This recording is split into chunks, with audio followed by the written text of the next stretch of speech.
ಕಸದ ಮಾಫಿಯಾಕ್ಕೆ break ಹಾಕೋದಿಕ್ಕೆ GBA ಮುಂದಾಗಿದೆ.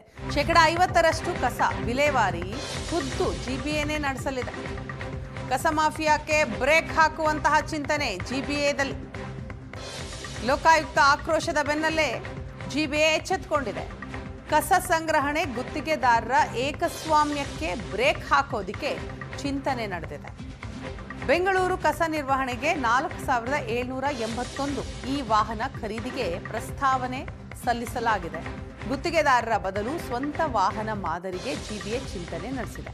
ಘನತ್ಯಾಜ್ಯ ನಿರ್ವಹಣೆಯಲ್ಲಿ ಮಹತ್ವದ ನೀತಿ ಬದಲಾವಣೆಗೆ ಸಿದ್ಧತೆಗಳಾಗ್ತಾ ಇದೆ. 30 ಲಕ್ಷ ಮನೆಗಳಿಗೆ ಕಸ ಸಂಗ್ರಹಕ್ಕೆ 4000 ವಾಹನಗಳ ಅಗತ್ಯತೆ ಇದೆ. ಈಗಿರುವ 50% ಆಟೋ ಟಿಪ್ಪರ್ಗಳು 15 ವರ್ಷಕ್ಕಿಂತ ಹಳೆಯವು. ಗುತ್ತಿಗೆದಾರರ ಅವಲಂಬನೆ ಕಡಿಮೆ ಮಾಡೋದಕ್ಕೆ ಲೋಕಾಯುಕ್ತರ ಸೂಚನೆ ಬಂದಿತ್ತು. ಈ ಹಿನ್ನೆಲೆಯಲ್ಲಿ 50% ಸ್ವಂತ ವಾಹನ ಬಳಕೆಗೆ ಪಾಲಿಕೆಗಳಿಗೆ ನಿರ್ದೇಶನವನ್ನು ಕೊಡಲಾಗಿದೆ. ಜುಲೈ 28ರ ಒಳಗೆ ಅನುಪಾಲನಾ ವರದಿ ಸಲ್ಲಿಸೋದಕ್ಕೆ ಗಡುವು ಕೂಡ ನೀಡಲಾಗಿದೆ.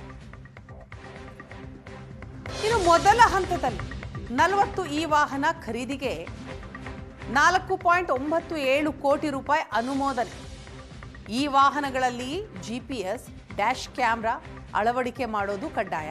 ವಾಹನ ಚಾಲಕರಿಗೆ ನೇರ ಜವಾಬ್ದಾರಿ ನೀಡುವ ಹೊಸ ಮಾದರಿಯ ಪ್ರಸ್ತಾವನೆಯನ್ನು ಸಲ್ಲಿಸಲಾಗಿದೆ. 7 ವರ್ಷಗಳ ಬಳಿಕ ಚಾಲಕರಿಗೆ ಈ ವಾಹನದ ಮಾಲೀಕತ್ವ ಸಿಗುತ್ತೆ. ಸುಮಾರು 4781 ಸ್ವಯಂ ಉದ್ಯೋಗ ಸೃಷ್ಟಿಗೂ ಕೂಡ ಅವಕಾಶವನ್ನು ಕಲ್ಪಿಸಲಾಗ್ತಾ ಇದೆ.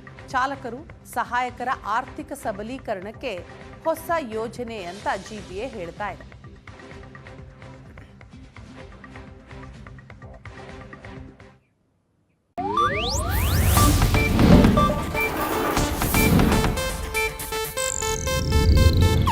ಇದು ಏಷ್ಯಾನೆಟ್ ನ್ಯೂಸ್ ನೆಟ್ವರ್ಕ್ ಪ್ರಸ್ತುತಿ.